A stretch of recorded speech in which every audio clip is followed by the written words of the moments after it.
हार पर हार, लगातार हार और हताशा।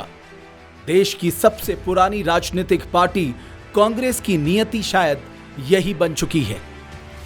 पंजाब का गढ़ गवाया, मणिपुर, गोवा, उत्तराखंड में वापसी की आस टूटी और उत्तर प्रदेश में अब तक का सबसे खराब प्रदर्शन रहा। हार के बाद चिंतन, मनन और आत्ममंथन की रस्म अदायगी होती है, लेकिन उत्तराखंड कांग्रेस को शायद इसकी जरूरत ही नहीं है। चुनाव में हार क्यों मिली? कांग्रेस नेता इस पर मनन करने के बजाय बेलगाम बयानबाजी में जुटे हैं, जिसका जैसा मन आए अपनी भड़ास निकाल रहा है। सबसे पहले कांग्रेस नेता रणजीत रावत को ही सुन लीजिए। अपनी हार का ठीकरा हरीश रावत के सिर फोड़ रहे हैं। आज मैं कहना चाहूँगा कि हरीश रावत बड़ी मासूमियत से झूठ बोलते हैं और किसी भी नए राजनीतिक कार्यकर्ता को, नेता को अफीम चटा देते हैं और अपने सम्मान में ले लेते हैं। और जिन लोगों को उन्होंने इस समय टिकट के नाम पर ठगा है और एक बहुत बड़ी धनराशि इकट्ठी की है, वो लोग उनके चक्कर काट रहे हैं। कुछ के पैसे उनके मैनेजर लौटा चुके हैं और कुछ लोग अभी उनके चक्कर काट रहे हैं। ये सारी चीज़ें सामने आएंगी।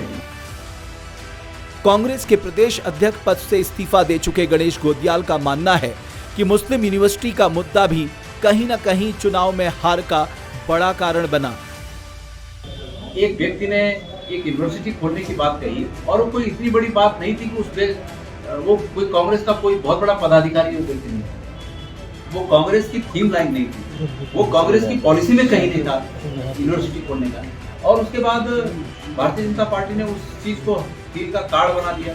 प्रधानमंत्री जी ने उस बात को स्वयं अपने मुंह से कह दिया और उसके बाद कांग्रेस पर उस बात को जबरदस्ती चिपका दिया गया। एक कार्यकर्ता ने मांग की और वो कार्यकर्ता ने मांग कर उसको कांग्रेस का थीम लाइन बना दिया गया। ये भारतीय जनता पार्टी का वोटों के ध्रुवीकरण करने का जो प्रयास था वो समझ रहे।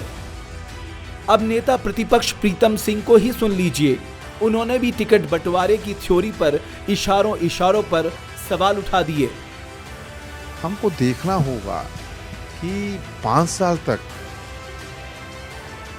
जो व्यक्ति विधानसभा में रह कर के उस विधानसभा में लोगों के साथ खड़े होकर के संघर्ष का रास्ता अख्तियार करते हुए आगे बढ़ने का काम करते हैं और एक हम उसके कदम पीछे खींचने का काम करते हैं, तो ये कदापि उचित नहीं है। अब फसल कोई बोए और काटने कोई दूसरा आए, तो मैं समझता हूँ ये उचित परंपरा नहीं है। इस परंपरा को निश्चित रूप से समाप्त करना चाहिए। इन सब के बीच गंभीर आरोपों से आहत हरीश रावत का कहना है कि पार्टी को फौरन उन्हें निष्कासित कर देना चाहिए। मुस्लिम यूनिवर्सिटी को तूल देने वाले नेता के संबंध पर भी हरदा ने सवाल उठाए हैं। इस बुढ़ापे में शायद मेरे भाग्य में यही बता था कि मुझसे कहा गया है, जा रहा है कि मैंने टिकट भेज दिया। भाजपा वाले लगे हैं मेरे पीछे ये कहने में कि कोई मुस्लिम यूनिवर्सिटी का बयान मैंने दे दिया, वो मुझ पर जबरदस्ती उसको चिपकाने में लगे हैं। पड़े में 2 लात मारने के लिए हमारे अपने लोग भी कह दे रहे हैं कि साहब मैंने टिकट भेज दिया।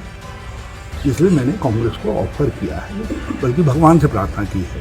देखते हैं क्या भगवान सुनता है नहीं सुनता। पार्टी हमारे तो पार्टी भी भगवान ही जैसी है, तो भगवान सुनते ही नहीं सुनते सुने। अच्छा। और मैं तो चाहता हूँ बल्कि जिस समय होली दहन हो रहा है उस समय हरीश रावत का भी दहन हो जाना चाहिए। राजनीतिक दहन तो कम से कम हो जाना। ऐसे हरीश रावत को उत्तराखंड वालों को चाहिए कि पकड़ करके खड्ड में दबा दें। जाहिर है कांग्रेस की ये कला खुलकर सामने आई है और ये सारी की सारी बयानबाजी बता रही है कि एक बार टक्कर में दिख रही कांग्रेस नतीजों में मात क्यों खा गई। ब्यूरो रिपोर्ट, देवभूमि डायलॉग। अगर आप हमारी इस खबर को फेसबुक पे देख रहे हैं तो पेज को फॉलो करें और अगर यूट्यूब पे देख रहे हैं तो चैनल को सब्सक्राइब जरूर करें।